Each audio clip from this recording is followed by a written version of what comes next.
Are you ready for a spicy adventure? Let's talk cinnamon. It's a cool spice that most of us sprinkle on our oatmeal, toast, and apple pies. But did you know that some sneaky sellers out there are trying to sell us fake cinnamon? So, how can you spot the imposter? Well, the real deal is called Siouxland cinnamon, while the fake stuff is usually cassia cinnamon. One way to tell is by looking at the cinnamon sticks themselves.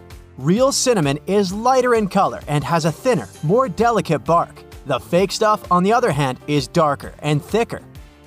But don't worry, you don't have to be a cinnamon connoisseur to enjoy the real deal.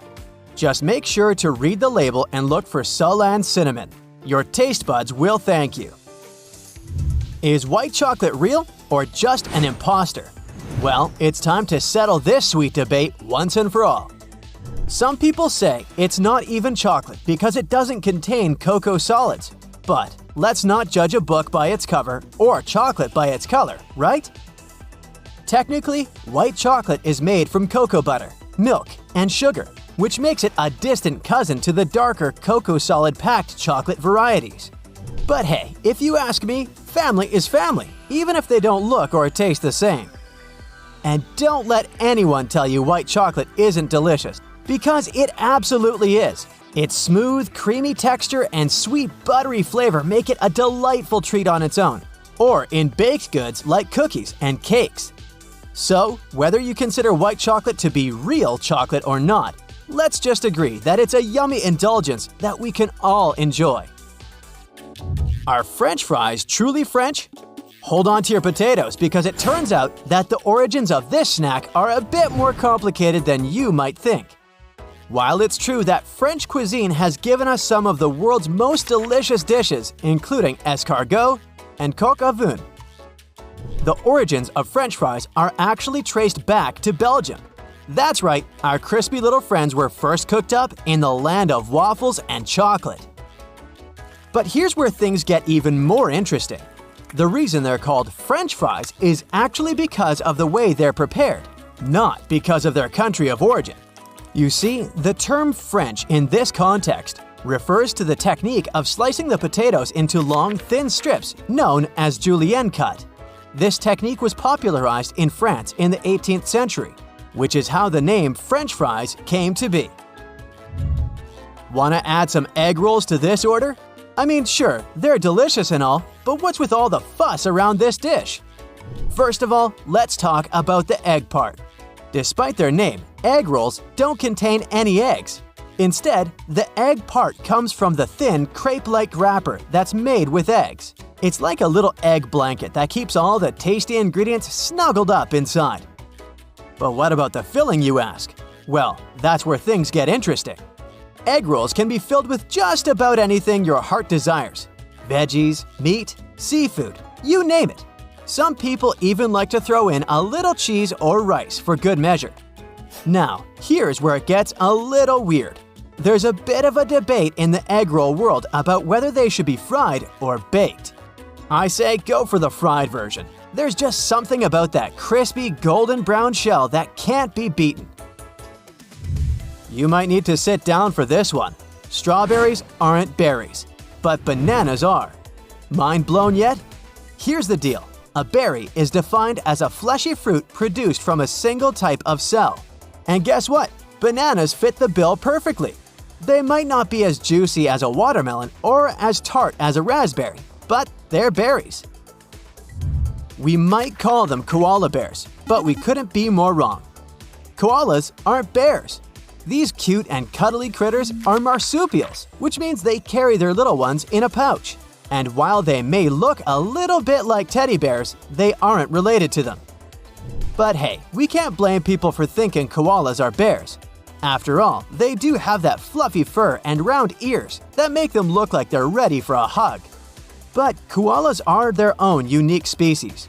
They have all these amazing features that make them special, like their eucalyptus diet and their ability to sleep for up to 22 hours a day. Seriously, how do they do that? In case you didn't know the history of the Boston cream pie, you're in for a surprise. First off, let's just get one thing straight. Boston cream pie is not a pie. I know, it's in the name, but trust me on this one. It's a delicious cake filled with creamy custard and topped with a luscious chocolate glaze. Now, you might be thinking, why is it called a Boston cream pie then? Well, legend has it that it was invented by a chef at the Parker House Hotel in Boston way back in 1856. The chef, who apparently had a sense of humor, decided to call it a pie just to mess with people. And, well, the name just stuck. But let's not forget about the real star of this dessert, the custard filling.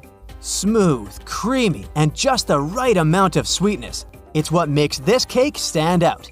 And that chocolate glaze on top, it's like the icing on the cake. Literally. Is a peanut a nut? It sounds like a silly question, but you'd be surprised how many people get confused about this. So let's clear it up once and for all. Peanuts are legumes. That's right, they're in the same family as beans and lentils. But don't worry, we won't hold it against them. After all, they're still delicious and nutritious snacks. But here's where it gets really interesting. Even though peanuts aren't technically nuts, they can still cause nut allergies. That's because they contain similar proteins to tree nuts, like almonds and walnuts. So if you have a nut allergy, you'll want to be careful around peanuts too. Have you ever found yourself using the term tinfoil to refer to aluminum foil? You're not alone. A lot of people use the two interchangeably. But why is that? Years ago, aluminum foil was made of tin. Back in the late 1800s, before aluminum was cheap and abundant, people used tinfoil to wrap up their food and keep it fresh. But when aluminum foil came along, it quickly became the more popular choice because it was cheaper and easier to produce. So how come we still call it tinfoil? Some think it's because aluminum foil was first marketed as tinfoil and the name just stuck with most people. Others think it's because the two materials have similar properties, so people started using the two terms interchangeably. But whatever the reason, one thing is for sure. Tinfoil just sounds cooler than aluminum foil. You might be surprised to know that your trusty Pyrex dishes aren't Pyrex at all. Now, don't get me wrong, the knockoff still gets the job done, but it's just not the same. Be sure to check the label on your glassware before you go around thinking you're buying good stuff. Here's a cheat sheet to help you figure out what kind of container you have in your cupboard. If you see Pyrex with a lowercase p on a dish, that means it's not safe for the oven or microwave. It's most likely made of soda lime glass. Stick to using these containers for food storage. On the other hand, if you see Pyrex in all caps, you're in luck. This cookware is made of a special type of glass and can be heated in the oven or microwave. Just don't pop it under the broiler. Things could get messy. And if you're taking your Pyrex from the fridge to the oven, be sure to let it sit at room temperature for 30 minutes to avoid any glass fractures. Share it with your friends. Or if you want more, just click on these videos and stay on the bright side.